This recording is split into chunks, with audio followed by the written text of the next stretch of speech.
Bismillahirrahmanirrahim. Assalamualaikum warahmatullahi wabarakatuh. Bismillahi ma Allah la yasuqul khaira illallah. Bismillahi ma Allah la yasrifus su'a illallah.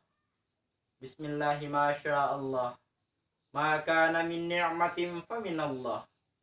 Bismillahi ma Allah la haula wala quwwata illa billahil aliyyil azim.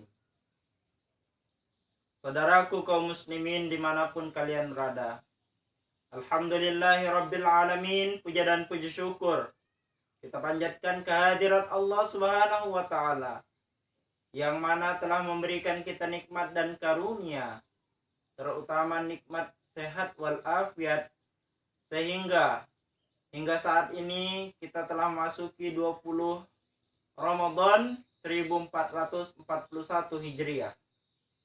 Semoga 10 hari terakhir di bulan suci Ramadan kali ini betul-betul kita jadikan sebagai wadah waktu untuk meraih pahala yang terbaik di sisi Allah Subhanahu wa ta'ala. Salawat dan salam semoga tetap tercurahkan kepada Nabi Muhammad sallallahu alaihi wasallam, yang mana telah menjadikan diri beliau sebagai panutan kita umat manusia dalam menjalankan kehidupan sehari-hari. Dan semoga pula atas keluarga dan sahabat-sahabat beliau yang telah andil dalam perjuangan dalam dakwah Rasul sallallahu alaihi wasallam mensyiarkan agama Islam. Allahumma salli ala sayyidina Muhammad wa ala alihi sayyidina Muhammad. Semoga dengan senantiasa kita berselawat kepada beliau, kelak di yaumil mahsyar beliau berkenan memberikan syafaat kepada kita umat-umatnya. Amin ya rabbal alamin. Kaum muslimin, saudaraku dimanapun kalian berada, pada kesempatan yang berbahagia kali ini, izinkan Al-Fakir menyampaikan sedikit sarahan berkenaan dengan iktikaf. Iktikaf kita tinjau dari dua sisi. Yang pertama dari segi etimologi yang bermakna menetap atau tinggal di suatu tempat. Dan adapun yang kedua secara terminologi syariah, iktikaf adalah tinggal di dalam masjid dengan niat ibadah untuk taqarrub ilallah, mendekatkan diri kepada Allah Subhanahu wa ta'ala. Selanjutnya, sebelum kita melakukan iktikaf, agar kita menjalani iktikaf tersebut memiliki motivasi, maka kita harus mengetahui apa faedah daripada iktikaf dan dalil yang berkaitan dengan iktikaf. Yang pertama kita lihat dari firman Allah Subhanahu wa ta'ala di dalam Al-Quran surah Al-Baqarah ayat 187 yang berbunyi, A'udzubillahi minasyaitonir rajim. Bismillahirrahmanirrahim. Wala tubashiruhunna wa antum 'akifuna fil masajid. Shadaqallahul azim. Yang artinya, tetapi janganlah kamu mencampuri mereka itu, sedangkan kamu beriktikaf di dalam masjid.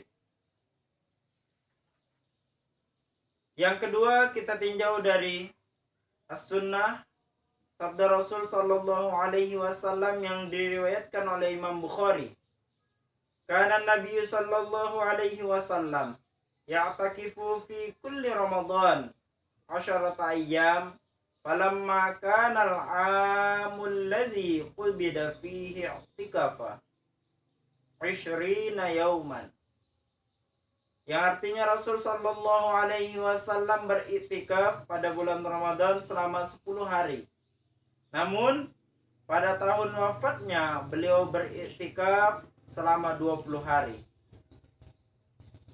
Yang kedua, sabda Rasul sallallahu alaihi wasallam berkenaan tentang iktikaf, yakni anna Nabi sallallahu alaihi wasallam kana ya'takiful 'asharal awakhir min Ramadan hatta tawaffahu Allahu tsumma i'takafa azwajuhu min ba'dih, yang bermakna bahwasanya Rasul sallallahu alaihi wasallam iktikaf pada 10 akhir Ramadan hingga beliau wafat.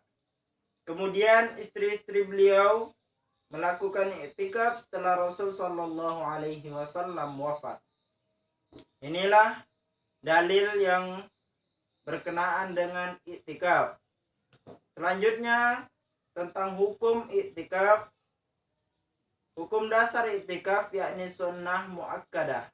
Namun bagi seseorang yang bernazar untuk beriktikaf, maka hukum dasar tadi menjadi wajib bagi orang yang bernazar tersebut.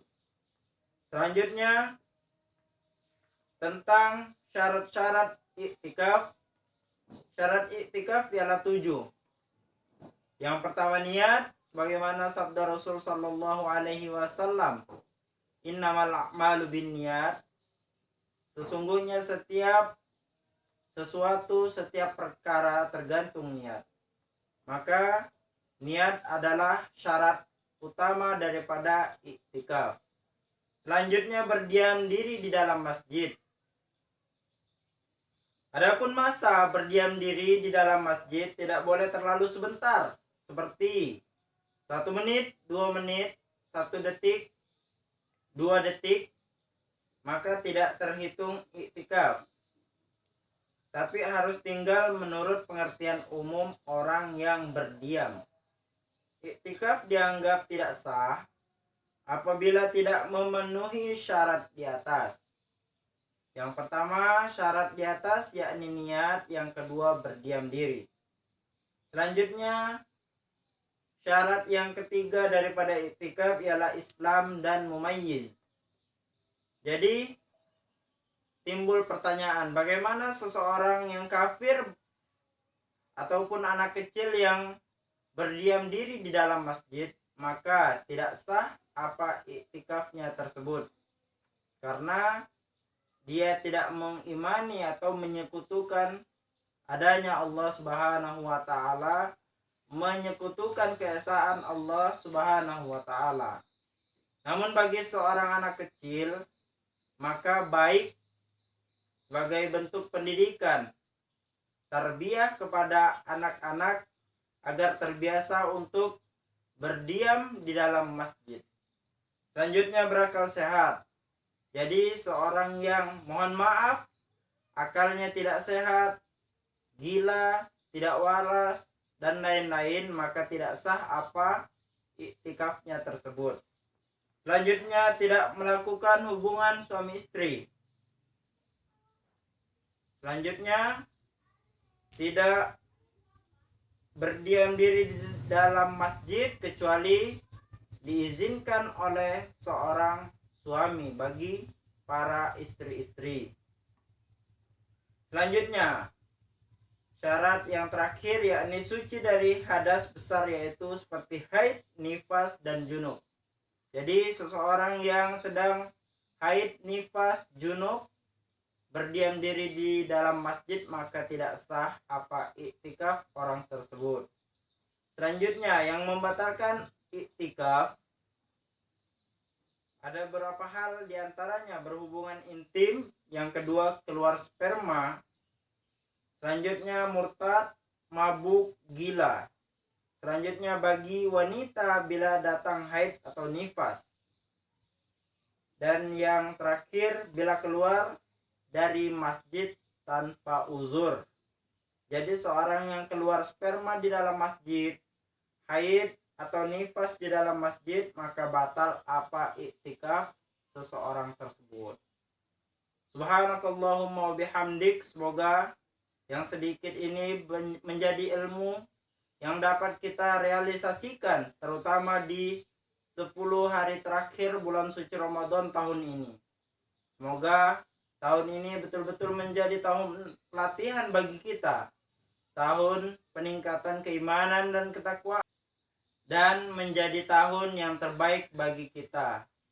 Karena kita tidak mengetahui bahwasanya apakah di tahun yang akan datang Allah masih memberikan kita kesempatan untuk bertemu Ramadan. Subhanakallahumma wa bihamdika asyhadu an la ilaha illa anta astaghfiruka wa atubu ilaik. Al-Fakir akhiri. Assalamualaikum warahmatullahi wabarakatuh.